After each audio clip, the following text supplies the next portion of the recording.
같은 수술이라도 보험사마다 보장 범위가 다릅니다. 약간 확인만으로 수십만 원을 지킬 수 있습니다. 우리의 소중한 일상을 지켜줄 보험 큐레이터 신나는 보험 신영희 팀장입니다. 대장용종 제거술, 티 누는 것을 흔히 받는 수술인데요. 보험금 청구 시 놓치면 수십만 원에서 많게는 수백만 원을 못 받을 수 있다는 사실 아셨나요? 오늘은 고객님들이 실제로 수술비를 최대한 확보할 수 있는 핵심 포인트를 전문가 관점에서 알려드리겠습니다. 끝까지 보시면 같은 수술이라도 받는 금액이 달라지는 이유와 전략을 확인할 수 있습니다. 첫 번째, 티눈에 대한 예인데요. 대법원 판례가 나왔습니다. 2023년에 한번 읽어볼게요. 티눈 제거술, 냉동 응고술을 보험사가 면책 사유로 보아 보험사 손을 들어준 경우가 있다. 대법원은 티눈이 피부 질환의 일종이라는 점을 중요하게 본 것으로 알려졌다.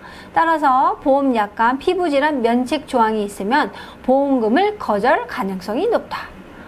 앞으로 티눈 절제술, 냉동 응고술을 하면은 원래는 수술비에서 질병 수술비에서 나왔거든요. 근데 안 주겠다는 이야기입니다. 그런데 실제적으로 고객님이 며칠 전에 저한테 이런 진료 확인서를 보냈습니다. 창원 왼발에 있는 티눈으로 티눈 절제술, 냉동 응고술을 시행했다. 이런 진료 확인서와 함께 진료부 세부 내역서를 한번 보내왔습니다. 그래서 마침 이제 회사에 청구를 했는데 보상과에서 그렇지 않아도 전화가 왔죠. 앞으로 판례가 이렇게 됐으니 한 번은 주는데 2번 이상은 안 주겠다. 그래서 제가 고객님께 그 판례를 말씀드리면서 안내한 적이 있는데요. 사실은 이거를 남용을 해서 이제 이런 상황이 벌어진 겁니다. 근데 이 고객은 실제적으로 진료비 세분 내역서를 보면 한 15,000원 정도 사용을 하셨는데 질병 수술비가 이제 30만 원 정도 들어 있어서 실비 플러스 질병 수술비 30만 원을 더 받은 케이스입니다. 그래서 혹시 이제 보험 청구를 하실 때 이게 면책 상황인지 회사마다 틀리니까 확인을 하시고 청구하시기 바랍니다. 두 번째, 이제 건강검진의 달이기도 하죠. 이제 12월이 다가오니까 대장 내시경 같은 경우에는 저희가 정기적으로 하는데요. 연구에 따르면 한국 성인의 30%가량이 대장에서 용종이 발견된다. 근데 이 용종을 제거하지 않고 10년 이상 두면 대장암으로 갈 확률이 높다. 근데 따라서 정기적으로 대장 내시경을 통해서 용종을 이렇게 제거한다면 대장암을 예방하는 가장 효과적인 방법이라고 합니다. 그래서 대장 용종을 또 하도 많이 떼니까 이 용종을 다 뗀다고 해서 수술을 주는 게 아니더라고요. 그래서 그거에 대해서 한번 그 포인트에 대해서 말씀드리겠습니다. 우선은 대장 용종 크기에 따라서 치료 방법이 다릅니다. 우선은 겸자를 이용한 절제가 있는데 5mm 이하예요. 그래서 겸자를 이용해서 이렇게 떼어서 생검을 하겠다는 얘기인데 그 진료비 세부 내역서나 수술 기록지 진단서에 겸자를 이용한 용종 제거 이러면 이제 수술비가 안 나갑니다. 그래서 몇 건이 제가 이런 경우가 있었는데요. 여기 명시가 돼 있네요. 그래서 수술에 대해서 다음과 같은 사항은 면책입니다 해서 생검을 떼서 이게 이제 암인지 아닌지만 파악하는 상황이기 때문에 겸자를 통한 절제는 대장 내시경 수술비에 포함이 안 되니 우선 혹시 병원에 가시더라도 대장 용종을 절제했다. 이런 표현이 꼭 있어야 됩니다.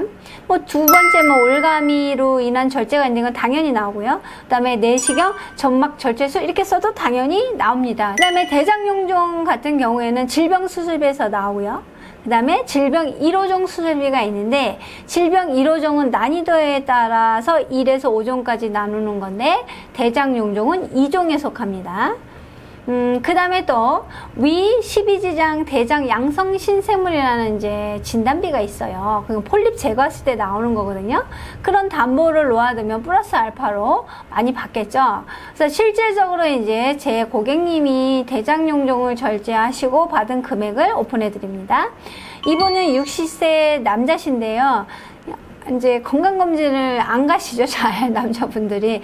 근데 이제 사모님한테 끌려서 가셨단 말이에요. 했는데 대장에서 이제 용종이 많이 나왔죠. 그래서 절제를 하셨는데, 보니까 기본적으로 실손 의료비에서 이제 11만원 정도 나왔고, 질병 수술비를 이제 좀 많이 갖고 계시죠? 그래서 질병 수술비 30, 또 1호 중에서도 50 나왔고요. 그 다음에 위 12지장, 대장, 양성, 신성물도 제가 이제 넣어드려서 여기서 20. 그 다음에 질병 수술비 매 지급까지 20을 제가 넣어놨기 때문에 이분은 대장용종을 한번 떼시고 130만원 이상을 받으신 분입니다. 보험사는 진단명을 기준으로 판단을 합니다. 그래서 기록을 잘 챙기는 게 핵심인데요. 수술 특약은 여러 보험사에 가입했으면 이렇게 중복으로 돼요. 질병 수술비 여기서도 나오고 여기서도 나오고 가능하니까 확인하시기 바라고요. 고액 수술이나 이렇게 반복적인 수술인 경우 보험사에 미리 문의를 하셔야 돼요. 그래서 청구 서류가 뭐가 필요한지 준비하는 것이 중요하고, 준비가 잘 되어 있어야만 뭐 이건 면책이다, 이건 보장제다, 이래서 못 받는 상황이 발생하지 않습니다. 보험은 단순히 가입하는 것이 아니라 내가 필요한 보장을 정확히 확인하고 준비하는 것이 중요합니다. 같은 수술이라도 약관과 수술 코드, 뭐 입원, 통원 기록, 그러니까 중복 보장 여부에 따라서 받을 수 있는 금액이 달라집니다.